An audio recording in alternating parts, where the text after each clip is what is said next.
আসসালামু আলাইকুম ভিউয়ার্স। আজকের বিশ্ব রাজনীতিতে একের পর এক গুরুত্বপূর্ণ কিছু ঘটনা ঘটেছে। হরমুজ প্রণালী থেকে শুরু করে মধ্যপ্রাচ্য, ইউরোপ, ইউক্রেন যুদ্ধক্ষেত্র, লাতিন আমেরিকা বিভিন্ন অঞ্চলে নতুন নতুন উত্তেজনা ও পরিবর্তন দেখা যাচ্ছে। চলুন দেখে নেওয়া যাক বিশ্বের গুরুত্বপূর্ণ কিছু আপডেটস। প্রথমেই আসি হরমুজ প্রণালীর বিষয়ে।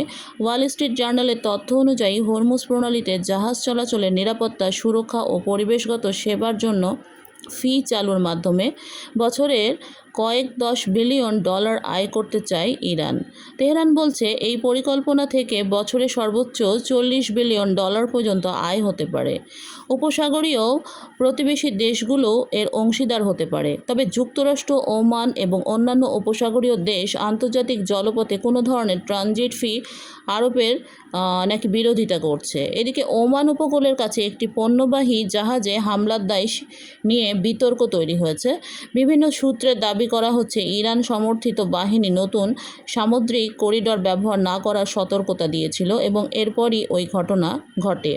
এই প্রেক্ষাপটে হরমুজ প্রণালীতে নতুন নৌপথ চালুর বিষয়ে ওমানকে সতর্ক করেছে ইরানের বিপ্লবী গার্ডের নৌবাহিনী।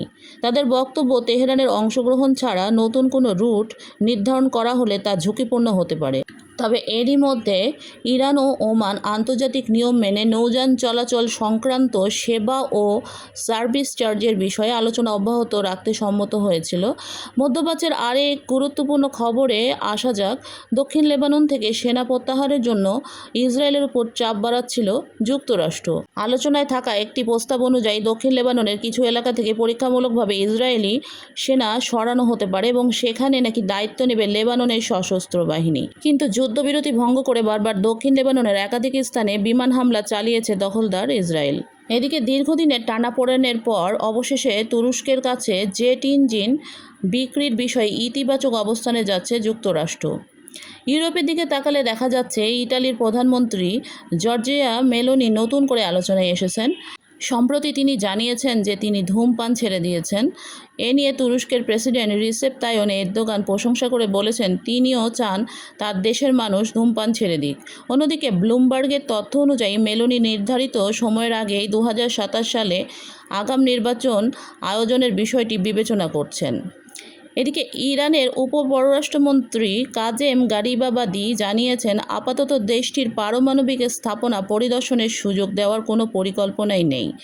একই সময়ে ইরানের আলোচক দলের সদস্য আলী বাকেরি মার্কিন ইসরায়েলি হামলার সময় সর্বোচ্চ নেতার বাসভবনের আশেপাশে কী ঘটেছিল সে বিষয়ে নতুন কিছু তথ্য তুলে ধরেছেন। ওই দিন মার্কিন ইসরায়েলি হামলার সময় তিনি নেতার বাসভবন বাইতি রাহবারি সংলগ্ন এলাকায় উপস্থিত ছিলেন এবং তিনি বলেন বৈঠকে শহীদ খাদেমি সেখানে সম্ভবত হামলার বিষয়ে কথা বলছিলেন। আরেকটি খবরে জানা গেছে সাম্প্রতিক হামলায় ক্ষতিগ্রস্ত আলবর্জ প্রদেশের B1 সেতু পুনর্নির্মাণ কাজ শুরু হয়েছে। এবার ইউক্রেনের যুদ্ধের দিকে আসা যাক। প্রথমবারের মতো নিজেদের তৈরি নতুন গাইডেড গ্লাইড বোমা লেভেলার যুদ্ধক্ষেত্রে ব্যবহার করেছে ইউক্রেন। দীর্ঘ দূরত্ব থেকে নির্ভুল হামলা চালাতে সক্ষম এই অস্ত্রটি দেশটির নতুন সামরিক সক্ষমতার প্রতীক হিসেবে দেখা হচ্ছে। কূটনৈতিক অঙ্গনেও ইউক্রেনের জন্য নতুন চ্যালেঞ্জ তৈরি হয়েছে। ইউক্রেন ও মলদোভার ইউরোপীয় ইউনিয়নে যোগদানের আলোচনা এগিয়ে নেওয়ার অনুমোদন হাঙ্গেরি আটকে দিয়েছে, যদিও বাকি 26টি সদস্য দেশ এই প্রক্রিয়ার পক্ষে অবস্থান নিয়েছে। এদিকে ইউক্রেন পুনর্গঠনের জন্য যৌথ তহবিল গঠনের পরিকল্পনা করেছে জাপান ও ইউক্রেন। আফগানিস্তান ইস্যুতে নতুন কূটনৈতিক পদক্ষেপ দেখা গেছে। ব্রাসেলসে তালেবান প্রতিনিধিদের সাথে প্রথম আনুষ্ঠানিক বৈঠক করেছে ইউরোপীয় ইউনিয়ন। 2021 সালে তালেবান ক্ষমতায় ফেরার পর ইউরোপে এটি তাদের সাথে প্রথম আনুষ্ঠানিক বৈঠক। আফ্রিকার দিকে তাকালে দেখা যাচ্ছে সুদান সীমান্তে অবৈধ স্বর্ণ খননের বিরুদ্ধে বড় অভিযান চালিয়েছে মিশর। এই অভিযানে 2 শতাধিক ব্যক্তিকে আটক করা হয়েছে এবং বিপুল পরিমাণ সরঞ্জাম জব্দ করা হয়েছে। এদিকে একটি দুঃসংবাদ দিই, সেটি হলো লাতিন আমেরিকার দেশ ভেনেজুয়েলায় গতকাল শক্তিশালী ভূমিকম্পের পর বহু এলাকার ক্ষয়ক্ষতির খবর পাওয়া গেছে। সামাজিক যোগাযোগ মাধ্যমগুলোতে ছড়িয়ে পড়া ভিডিওগুলোতে দেখা যায় ধুলার বিশাল মেঘ, যা অনেকের কাছে যুদ্ধক্ষেত্রের দৃশ্যের মতো মনে হচ্ছে। ভূমিকম্পের পর দেশজুড়ে ইন্টারনেট সংযোগও উল্লেখযোগ্যভাবে কমে গেছে।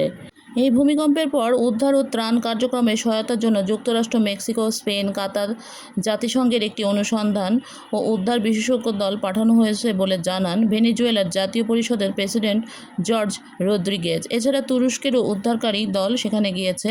এসব উদ্ধারকর্মীরা লা গুয়াইরা ও কারাকাসে মোতায়েন করা হয়েছে। এসব দল ধসে পড়া ভবনের নিচে আটকে পড়া মানুষদের খুঁজে বের করা ও উদ্ধারে সহায়তা করবে বলে জানা গেছে। দেখুন ভবনটির আগে কি সুন্দর ছিল আর পরবর্তীতে কী অবস্থা ভূমিকম্পের পর। বিশ্বের বিভিন্ন দেশে পবিত্র আশুরা পালন করা হচ্ছে। ইমাম হুসাইন আলাইসাল্লামের শাহাদত বার্ষিকী উপলক্ষে লাখো মানুষ বিভিন্ন শোক অনুষ্ঠান, মজলিস ও শোভাযাত্রায় অংশ নিচ্ছেন। কারবালার আত্মত্যাগ, ন্যায় বিচার এবং প্রতিরোধের চেতনাকে স্মরণ করে পালিত হচ্ছে এই দিন। আপনারা দেখলেন মাসুদ পেজেশকিয়ানকে, যে মহরমের শোকসভায় জনতার সঙ্গে তিনি অংশগ্রহণ করেছিলেন এই দিনে আর কি। এবং মহরমের শোকসভায় ইরাক, ইরান এইসব জায়গায় প্রচুরভাবে শোকবার্তায় এবং জনসমাবেশে বিভিন্ন ছবি আপনারা দেখতে পাচ্ছেন। বিভিন্ন জায়গায় জনসমাবেশ হয়েছে এবং শোকসভা অনুষ্ঠিত হয়েছে, আপনারা দেখতে পাচ্ছেন নিশ্চয়ই। তো আজ এই পর্যন্তই, সবাই ভালো থাকবেন, আবারও দেখা হবে ইনশাল্লাহ। আল্লাহ হাফেজ।